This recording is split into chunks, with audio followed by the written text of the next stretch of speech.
ቆይ ይሄ ጉዳይ ለምንድን ነው ዳጣን ያክል ማያስጨንቅ? ማርቴ ቤቱ ልከራይላት እኮ ለደለላ ነግሬያለሁ። ለኔ ብለህ ነው እንጂ ከፍቶሃል ዳሪ። ዳጣ እንድትከራይ አልፈለክም አይደል? ማርቴ እባክሽ እኔ ለልጃችን ብዬ ነው እንጂ ይሄን ያክል ክፉኝ ነው እንዴ?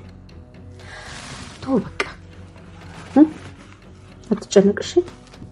ማርቴ ምን ማለት ነው? አይ ይሄን ያክል አንተን ከሚያስጨንቅ ተው በቃ እዚሁ ቤታቸው እንደፈለጋችሁ ይሁን። ማርቴ አኩርፈሽ ነው አይደል? ኧረ አላኩረፍኩ። አንተ ግን ስትጨነቅ ማየት አልፈልግም።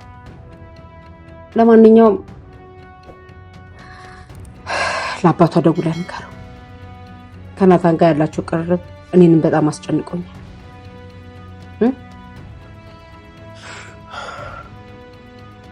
ምንም ነገር አይፈጠርም ማርቴ።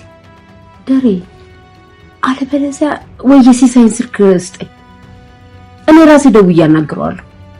እቺን የምታክል ልጅ እስከዛሬ ድረስ ለምን እንደማይጠይቃት እኔ ራሴ ደውዬ ጠይቀዋለሁ። ያረክሽ ነው ማርቴ?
ዳጣን ዛሬ ፈጣሪ ካላተረፋት በቀር በሰው ኃይል የምትተርፍ አይመስልም። ቀን በቀን ጥላቻዋ ጨምሮ ያለምንም ምክንያት ዳጣን የምትጠላት አቢጌል በከባዱ ሰይጣን አሳስቷት መጥፎ ውሳኔ ነው የወሰነችው። ዳጣ ክፍል ውስጥ ተኝታ ባለችበት በትራስ አፍና ለመግደል ይመስላል አመጣጧ።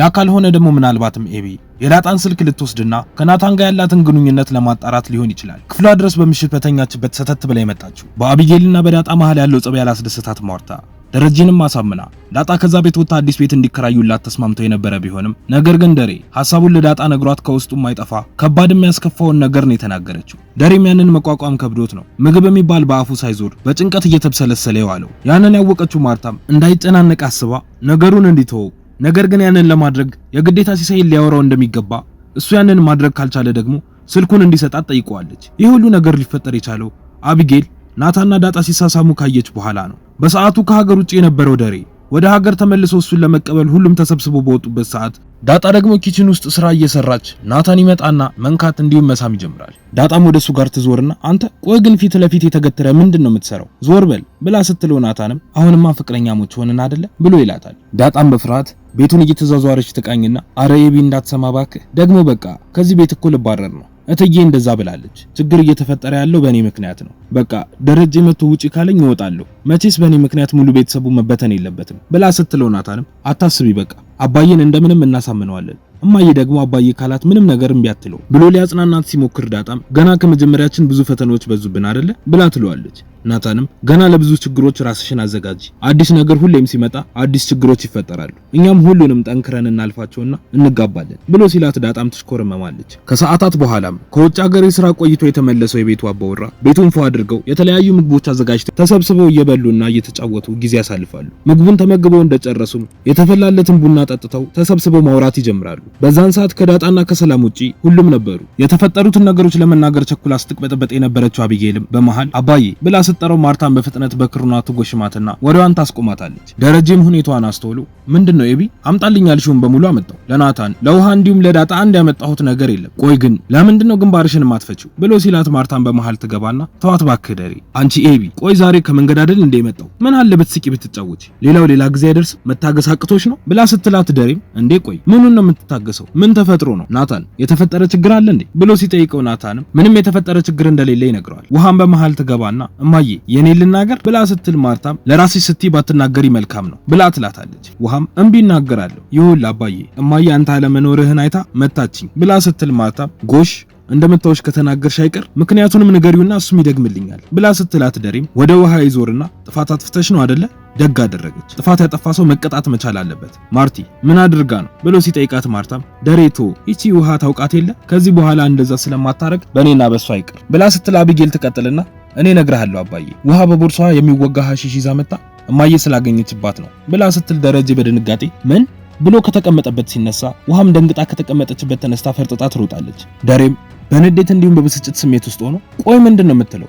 እውነቷን ነው ማርቲ ጭራሽ ሐሺሽ ወሰደች ብሎ ሲላት ማርታም ያ የዘገመ ልጅ ነው የሰጣት ምንም ሳያደርጉት እኮ ነው ከምጥን ጋር ያወሩ የደረስኩባቸው እናም ቀመዋት ከምጥን እናት ጋርም አውርተናል ያለን አማራጭ ትምህርት ቤት መቀየር ነው ግድ የለህም እዚህ አካባቢ ሌላ ፈልገን እንቀይራቸዋለን ብላ ትለዋለች። ቁጣ እንኳን የማይገባት አቢጌልም በመሃል ትገባና አባዬ ይሄ ብቻ አይደለም እኮ ሌላም ጉድ አለ ብላ ስትል ማርታን በንዴት ጉድ ይፍላብሽ ዝም በይ ስትባይ አትሰሚም አሁን ቀጥ ብለሽ ወደ ክፍልሽ ሂጂ ብላ ታባርራታለች። በዛን ሰዓት ሰላምና ዳጣ ግቢያቸው ውስጥ ሆኖ ዞር እያሉ ነበር። ሰላምም ግን አንቺ ዳጣ ጋሽን ፈርተሽ ነው አሁን እዚህ የመጣሽው ቆይ ያለው ትረሽ እዚህ ምን ታደርጊያለሽ ብላ ስትላት ዳጣም ኧረ ሰላም እንደዛ አትበይ እንዴ በቃ እኔ ካንቺ ጋር መሆን ስለፈለኩኝ ነው ደግሞም እዚህ ቤት በቃ ከዚህ በኋላ መቆየት የምችል አይመስለኝም እትዬ በጣም ተናዳለች ብላ ስትላት ሰላምም አይ አትወጪም ዳጣዬ ከዚህ የምትወጪ ከሆነም አንድ መጠይቅሽ ጥያቄ አለ እሱም መልሰሽልኝ ነው የምትወጪው ብላ ስትላት ዳጣም ምንድነው የምትጠይቂኝ ቆይ እኔ አንቺን ጥያቄ ለመስማት ግዴታ ከዚህ ቤት መውጣት አለብኝ ብላ ትላታለች። ሰላምም በቃ ነገርኩሽ እኮ